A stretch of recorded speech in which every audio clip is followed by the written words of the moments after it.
Hello बच्चों, तो finally कक्षा 8वीं राजस्थान बोर्ड विषय सामाजिक विज्ञान जो कि आपका 26 मार्च को होने वाला है उसके लिए असली प्रश्न पत्र लेकर आ चुके हैं। सो बच्चों को बिल्कुल भी टेंशन नहीं लेने दी, आपने इस क्वेश्चन पेपर को सॉल्व कर लिया 100% गारंटी क्या कि आपके फुल में फुल मार्क्स आने वाले हैं। आपका एक भी नंबर कहीं पास का कटने वाला नहीं है।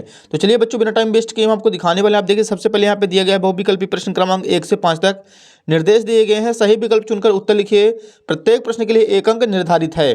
प्रश्न 1 है, झूम खेती में बीज बोने के तरीके को क्या कहा जाता है? इसका आंसर हो जाएगा बच्चों ऑप्शन नंबर बी, छितराना या बिखेरना। प्रश्न 2 है, उद्यान कृषि का अर्थ है, तो इसका आंसर करना में ऑप्शन नंबर सी, फलों और सब्जियों को उगाना। प्रश्न 3 है, चावल का प्रमुख उत्पादक देश कौन सा है? इसका आंसर हो जाएगा बच्चों ऑप्शन नंबर बी, चीन।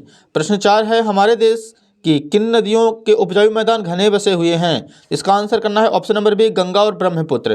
प्रश्न 5 है, लोग सदैव पर्वतों और पठारों की तुलना में मैदानी भागों में रहना अधिक पसंद करते हैं क्योंकि? इसका आंसर हो जाएगा ऑप्शन नंबर ए, यह खेती और विनिर्माण के लिए उपयुक्त है। तो बच्चों यहाँ पे प्रश्न क्रमांक 1 से 5 तक कंप्लीट हो चुके हैं। इसका आप लोग स्क्रीनशॉट ले लीजिए, आपको अच्छी तरीके से इनके आंसर याद कर लेने हैं। नेक्स्ट देखिए, रिक्त स्थान दिए गए हैं प्रश्न क्रमांक 6 से 10 तक। सबसे पहले निर्देश दिया गया है, नीचे दिए गए रिक्त स्थान की पूर्ति कीजिए। प्रत्येक प्रश्न के लिए 1 अंक निर्धारित है। प्रश्न 6 है, सन 1791 में बनारस में हिंदू कॉलेज की स्थापना की गई, तो छठवें का आंसर हो जाएगा हिंदू। प्रश्न 7 है, राष्ट्रीय उद्यान एक वन्य जीव एवं पर्यावरण संरक्षण क्षेत्र है। प्रश्न 8 है, रोपण कृषि व्यवसाय का एक प्रकार है। प्रश्न 9 है, संयुक्त राज्य अमेरिका में किसान एक व्यवसायी की तरह काम करता है। प्रश्न 10वां हो जाएगा, धातुओं को उसके अयस्कों द्वारा गलनांक बिंदु से अधिक तपाकर निष्कर्षित किया जाता है, इस प्रक्रिया को प्रगलन कहते हैं। तो बच्चों यहाँ पे 6 से 10 तक भी अपने क्वेश्चन कंप्लीट हो चुके हैं। इसका भी आप लोग स्क्रीनशॉट ले लीजिए, इसके भी आंसर आपको अच्छे तरीके से याद कर लेने हैं। अगला प्रश्न देखिए, अगले पेज पर दिया गया है, यहाँ पे हमारे सामने है अतिलघु प्रश्न 11 से 16 तक। सबसे पहले निर्देश दिया गया है, नीचे दिए गए प्रश्न का उत्तर एक शब्द वाक्य में लिखिए। प्रत्येक प्रश्न के लिए 2 अंक निर्धारित है। प्रश्न 11 है हमारे सामने, महुआ क्या है बताएं। इसका आंसर लिखना है, महुआ भारत का एक बहुत ही खास और बहुमुखी वृक्ष है। इसे अक्सर दैवीय वृक्ष भी कहा जाता है। इसकी खासियत है इसके सुंदर और सुगंधित फूल, जिनका इस्तेमाल कई तरह से किया जाता है। तो हो जाएगा 11 का आंसर। प्रश्न 12 है, शांति निकेतन संस्था की स्थापना किसने व कब शुरू की थी? इसका आंसर लिखना है, शांति निकेतन संस्था की स्थापना रविन्द्रनाथ टैगोर ने सन 1901 में की थी।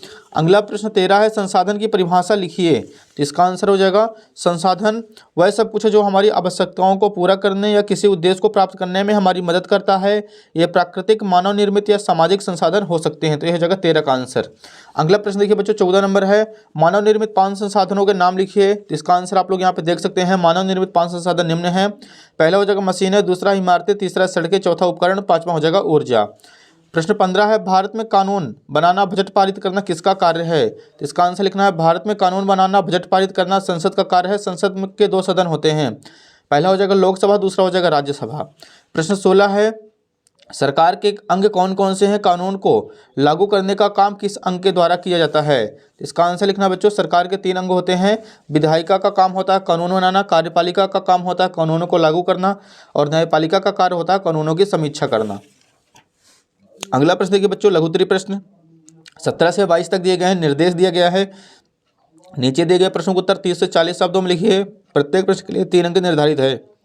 प्रश्न 17 है, 1782 में जेम्स रेनेल ने भारत का पहला मानचित्र क्यों तैयार करवाया था? तो इसका आंसर आप लोग यहाँ पे देख सकते हैं बच्चों, उत्तर क्रमांक 17 हमारे सामने। आप लोग इसका स्क्रीनशॉट ले लीजिए, आपको अच्छी तरीके से इनके आंसर याद कर लेने हैं। प्रश्न 18 है, 1757 में प्लासी का युद्ध किसके बीच हुआ था? इस युद्ध में किसकी जीत हुई? इसका आंसर ले लीजिए बच्चों, उत्तर क्रमांक 18 हमारे सामने। अगला प्रश्न 19 है, ईस्ट इंडिया कंपनी में प्लासी ने भारत में अपनी आमदनी बढ़ाने के लिए क्या क्या काम किए थे? तो ये जगह बच्चों 19 का आंसर, आपको 3 पॉइंट इसके याद कर लेने हैं।